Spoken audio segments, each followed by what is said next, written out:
बचपन में या आज भी हम में से कई सारे लोग video games, computer games, PS वगैरह खेलते ही हैं। ऐसे में एक गेम आता था प्रिंस ऑफ पर्शिया।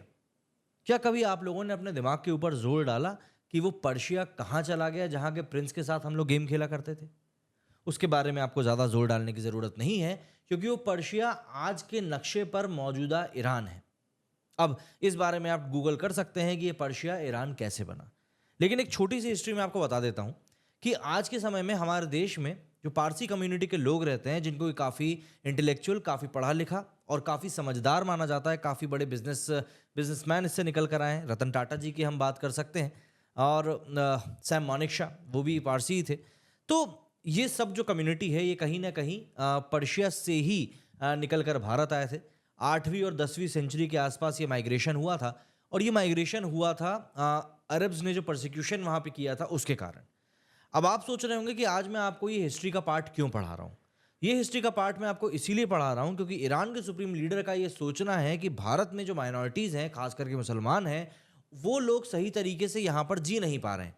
और ईरान के सुप्रीम लीडर ने भारत का जो ये नाम लिया है, इसके साथ में उन्होंने गाज़ा और म्यांमार जैसी जगहों का नाम लिया है, जो कि आज की तारीख में अपने आप को ही मिटाने में लगी हुई हैं। तो ऐसे में ज़ाहिर सी बात है, ईरान के सुप्रीम लीडर से इत्तेफाक रखना काफ़ी ज़्यादा मुश्किलात पैदा कर रहा है, वो भी तब जबकि इन्होंने अपने देश की नींव ही ऐसे लोगों के ऊपर खड़ी करी है जिनको इन्होंने उन्हीं के देश में घुस के मारा, बल्कि उनको उनका देश छोड़कर भागने को ही मजबूर कर दिया। और आप यहाँ पर विडंबना देखिए कि जिस भारत को ये कह रहे हैं कि भाई वहाँ पर मुसलमान खुश नहीं हैं, उसी भारत में, उसी पर्शिया से भागकर आए हुए पारसी लोगों ने अपना घर बनाया। और जब अंग्रेज़ों ने उनसे भारत को आज़ाद करते समय कहा कि भाई आपकी जनसंख्या काफ़ी कम है, हम चाहें, आप अगर चाहें तो हम आपको पार्लियामेंट में एक रिजर्वेशन दे सकते हैं, तब उन्होंने कहा था कि नहीं, हिंदुओं ने हमारा हज़ारों सालों से ध्यान रखा है और हम जानते हैं कि आगे भी हमें यहाँ पर कोई दिक्कत नहीं होगी, आप चुपचाप यहाँ से जा सकते हैं। ये भरोसा था उन पारसियों को जो कि आपके, मतलब कि ईरान के सुप्रीम लीडर के जो आका थे, उनसे डरकर भागकर भारत आए थे। और आज की तारीख में ईरान के सुप्रीम लीडर मुंह उठाकर कहते हैं कि भाई ये जो भारत है, वहां पर मुसलमान जो हैं वो खुश नहीं है। दरअसल ये जो सॉफ्ट इमेज भारत की इस समय दुनिया के सामने बनी हुई है, उसी के कारण कहीं ना कहीं ये चीज़ हो रही है। हालांकि मौजूदा समय में प्रधानमंत्री मोदी की लीडरशिप में काफ़ी हद तक ये चीज़ बदली है, लेकिन अब मुझे ऐसा लगता है कि वो समय आ चुका है कि इंडिया को और भी ज़्यादा स्ट्रांग रिएक्शंस देने की ज़रूरत है। ज़रा समझते हैं पहले ये पूरा मामला क्या है, जिससे कि आपको भी समझ में आए कि भाई आखिर ये बात चल क्या रही है। दरअसल ईरान के जो सुप्रीम लीडर हैं, उन्होंने एक ट्वीट किया। उस ट्वीट में वो लिखते हैं कि the enemies of Islam have always tried to make us indifferent with regard to our shared identity as an Islamic ummah. We cannot consider ourselves to be Muslims if we are oblivious to the suffering that a Muslim is enduring in Myanmar, Gaza, India or any other place. यहाँ पर इनको बड़ी चिंता हो रही है उन मुसलमानों की जो म्यांमार में, गाज़ा में और भारत में सफरिंग झेल रहे हैं, और कह रहे हैं कि हम अपने आप को मुस्लिम कह ही नहीं सकते। मुझको यहाँ पर फिर एक बात इनसे पूछने के लिए, मतलब अपने आप को बाध्य करना ही पड़ेगा कि जो इस्लामिक कंट्रीज़ का पूरा एक समूह है, अगर सुप्रीम लीडर को इतनी समस्या इंडिया से हो रही है, तो एक जवाब वो ये भी दे दें कि आखिर ये जो इस्लामिक देशों का समूह है, उनमें से कितने देश डेमोक्रेसी को फॉलो करते हैं। क्योंकि डेमोक्रेसी का मतलब ही ये होता है कि भाई आप अपने यहाँ पर रह रही माइनॉरिटीज़ को ही पूरा पूरा मौका दें। सबसे बड़ी बात, आज की तारीख में भारत में मुसलमान को भी अपने हक की बात कहने का पूरा पूरा अधिकार है, पूरा पूरा अधिकार है। इसीलिए कई जगहों पर आप गलत बातें भी कहते हुए सुनेंगे। लेकिन शायद सुप्रीम लीडर इन सब बातों के ऊपर ज़्यादा ध्यान नहीं देते हैं, और देंगे भी कैसे। सोशल मीडिया के ऊपर बैठकर ट्वीट कर देने से आप अपने आप को एक इंटेलेक्चुअल दिखा सकते हो, लेकिन अगर आपको ज़मीनी हकीकत किसी जगह की नहीं पता है, तो आपको बोलने से बचना चाहिए। और उससे भी बड़ी बात, मात्र 8 करोड़ 80 लाख लोगों की जनसंख्या वाला ये देश, क्या कभी आपने सोचा है कि यहाँ की जनसंख्या की डेमोग्राफी क्या होगी? मैं आपको बताता हूँ। यहाँ पर जो जनसंख्या है 8.8 करोड़ की, इसमें 99.4% मुस्लिम्स हैं। इन 99.4% में से 90 से 95% शिया मुस्लिम हैं, 5 से 10% जो है वो सुन्नी है, और बाकी की कुछ बची हुई जो कुछ एक माइनॉरिटीज़ हैं, वो भी छुप छुप कर ही रहती हैं, क्योंकि उनको बस वहाँ पर अपना समय निकालना होता है। अरे आप तो इसको छोड़ दीजिए, ये तो बहुत बड़ी बात कर रहा हूँ मैं माइनॉरिटीज़ की। अभी ईरान में जो ईरान मूवमेंट चला है महिलाओं को लेकर, जहाँ पर महिलाओं ने अपनी आज़ादी को लेकर पूरी बात कही, वहाँ पर इन्होंने महिलाओं को अपनी बात रखने का अधिकार तक नहीं दिया। मतलब ये एक बहुत बड़ी बात थी। मतलब वहाँ की महिलाएं बोल रही थी कि हमें आज़ादी से जीना है, हमें हिजाब नहीं पहनना है। उसके खिलाफ सरकार बोल रही थी कि नहीं भैया, ऐसा तो ना हो सकेगा। हमारे देश में भी हिजाब को लेकर बातें चली थी, लेकिन खैर हमारे देश की परिस्थिति अलग है। लेकिन ईरान अपने ही देश में जो ये चीज़ें चल रही हैं उनको तो ये कंट्रोल कर नहीं पाया, और बात ये करता है भारत की कि भाई भारत में ऐसा चल रहा है, भारत में ऐसा चल रहा है।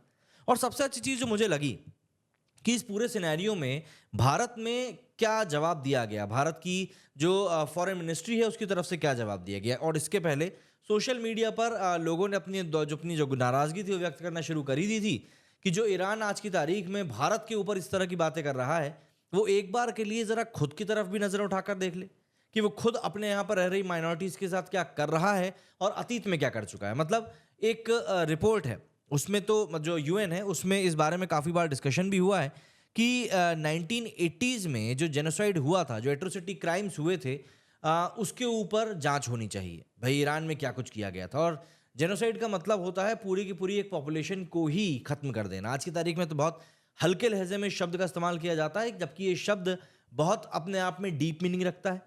लेकिन वही बात है ना, आज की जनरेशन को ये सब चीज़ें समझाना काफ़ी ज़्यादा मुश्किल हो चुका है। लेकिन अगर आप जैसे लोग सुनने को तैयार हैं तो जाहिर सी बात है बाकी लोग भी समझेंगे। तो यूएन में भी इसको लेकर बातें होती रहती हैं कि भाई ईरान में 1980s में जो हुआ उसके ऊपर बात होनी चाहिए। खैर, ईरान के सुप्रीम लीडर ने जो बयान दिया उसके बाद रणधीर जायसवाल, जो कि ऑफिशियल स्पोक्स पर्सन है फॉरेन मिनिस्ट्री ऑफ इंडिया की तरफ से, उन्होंने ट्वीट किया कि statement on unacceptable comments made by the supreme leader of Iran. यहाँ पर इन्होंने साफ लिख दिया कि अनएक्सेप्टेबल कमेंट्स, इन्होंने ऊपर ही लिख दिया। अच्छा, और नीचे गवर्नमेंट ऑफ इंडिया की तरफ से जो स्टेटमेंट है उसमें साफ तौर पर लिखा कि we strongly deplore the comments made regarding minorities in India by the supreme leader of Iran. Deplore जो शब्द होता है ना, आप देखेंगे कि जब भी कोई देश किसी दूसरे देश को लेकर कोई ऐसे स्ट्रॉन्ग ट्वीट करता है तो उसमें भी डिप्लोर शब्द का इस्तेमाल नहीं करता, क्योंकि डिप्लोर शब्द अगर हम बात करें एक डिप्लोमेटिक कम्युनिकेशंस में, वो काफ़ी ज़्यादा गहरा अर्थ रखता है। इसके आगे लिखा गया है कि these are misinformed and unacceptable. ये जो चीज़ें आपको बताई गई हैं, जो आप बोल रहे हैं, ये मिस इन्फॉर्म्ड है और ये पूरी तरीके से अनएक्सेप्टेबल है।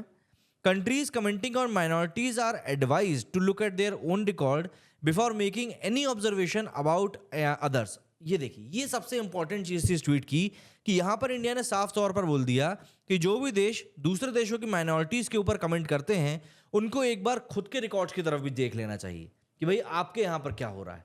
मतलब माइनॉरिटी तो छोड़ दीजिए, मैंने आपको बताया ना, इनके यहाँ की तो महिलाएं ही सुरक्षित नहीं है। कुछ वैसे ही जैसे पाकिस्तान के साथ में होता है। पाकिस्तान क्या करता है भाई, पाकिस्तान भारत को बोलता रहता है, और अमूमन ये देखा भी गया कि पाकिस्तान जब भी कोई कमेंट करता है भारत के ऊपर तो भारत उसको बहुत कड़े शब्दों में जवाब देता है। लेकिन जब बात दूसरे देशों की आती थी तो भारत कभी भी इतना स्ट्रॉन्ग कमेंट करता नहीं था। लेकिन आप देखिए इस बार इन्होंने जो कमेंट का जो जवाब दिया है वो काफ़ी ज़्यादा स्ट्रॉन्ग लहजे में दिया है। तो ऐसे में भारत की जो इंटेंशन है वो क्लियर है। अब देखिए, इस कमेंट को कई लोग ये भी लेकर चल रहे हैं कि जो चाबहार पोर्ट इंडिया वहाँ पर डेवलप कर रहा है इसको लेकर कोई प्रॉब्लम आ सकती है। तो देखिए, ऐसा नहीं होगा।